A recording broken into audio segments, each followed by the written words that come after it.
বসে ভাঙচুর করা, রাস্তায় বিশৃঙ্খলা তৈরি করার দিন শেষ। সেই রাজনীতি শেষ। জনগণ এখন সেই রাজনীতি আর সমর্থন করে না। কি পরিকল্পনা আপনাদের মাথার মধ্যে আছে যা জনগণের উপকার করবে, যা দেশের মানুষের উপকার করবে, সেটি জনগণের সামনে উপস্থাপন করেন। প্রিয় ভাই বোনেরা, আরেকটি দলের নেতাকে দেখলাম যে উনি কোথায় জানি গিয়েছেন এবং বক্তব্য দিচ্ছেন।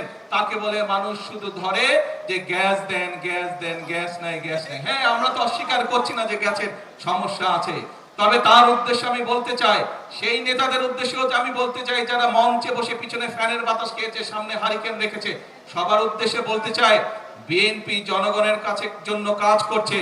বিএনপির পরিকল্পনা রয়েছে জনগণের জন্য, কিভাবে আমরা জনগণের এই জ্বালানি সমস্যার সমাধান করব। ইনশাআল্লাহ আগামী এই যে সংসদ 27 তারিখে শুরু হবে, এই সংসদে আমরা বাংলাদেশ সংসদের মধ্যেই আমরা বাংলাদেশের জনগণের সামনে উপস্থাপন করব আগামী 10 বছর আমরা কিভাবে এই দেশের মানুষের জন্য জ্বালানি সমস্যার সমাধান করব, সেই পরিকল্পনা। আজকে এই সকল রাজনৈতিক দলকে পরিষ্কারভাবে আমি বলতে চাই, আপনারা যদি মনে করেন অতই জনগণের প্রতি আপনাদের দায়িত্ব আছে, তাহলে আপনাদের পরিকল্পনা নিয়ে আসুন জনগণের সামনে। আপনাদের পরিকল্পনা যদি আগামী 3 মাসের মধ্যে সমস্যার সমাধান করে দিতে পারে, তাহলে আমি আপনাদের পরিকল্পনায় গ্রহণ করব। তাদের প্রতি আমি চ্যালেঞ্জ ছুড়ে দিলাম।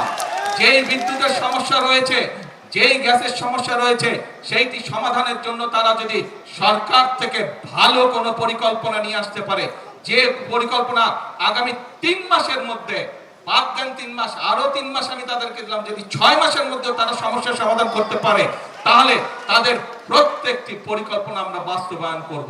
আর যদি তারা শুধুমাত্র জনগণকে বিভ্রান্ত করার জন্য, দেশকে বিভ্রান্ত করার জন্য এইসব কথা তারা বলে থাকে, তাহলে অবশ্যই তাদেরকে জনগণের কাছে ক্ষমা চাইতে হবে। কারণ একজন রাজনীতিবিদ হিসাবে শুধু জনগণকে বিভ্রান্ত করা তার দায়িত্ব বা কাজ নয়, বরং একজন রাজনীতিবিদ হিসাবে জনগণকে ধৈর্য শেখানো এবং সঠিক পথ দেখানোই হচ্ছে একজন রাজনীতিবিদের কাজ। সেই জন্যই আপনাদেরকে বলবো, আসুন, বিভ্রান্তির রাজনীতি স্বৈরাচার করে গেছে, মিথ্যের রাজনীতি স্বৈরাচার করে গেছে, ভাঙচুরের রাজনীতি স্বৈরাচার করে গেছে। আপনারা জনগণের সামনে প্রতিজ্ঞা করেছেন যে জনগণের জন্য কাজ করবেন। আপনারা জনগণের সামনে প্রতিজ্ঞা করেছেন যে আপনারা দেশ গঠনের জন্য কাজ করবেন। কাজেই সেই সব বিভ্রান্ত রাজনীতি বাদ দেন, সেই সব হঠকারিতার রাজনীতি বাদ দেন। আসেন, জনগণের জন্য কি করতে পারবেন, কি পরামর্শ আপনাদের দলের মধ্যে আছে, সেটি জনগণের সামনে তুলে ধরেন।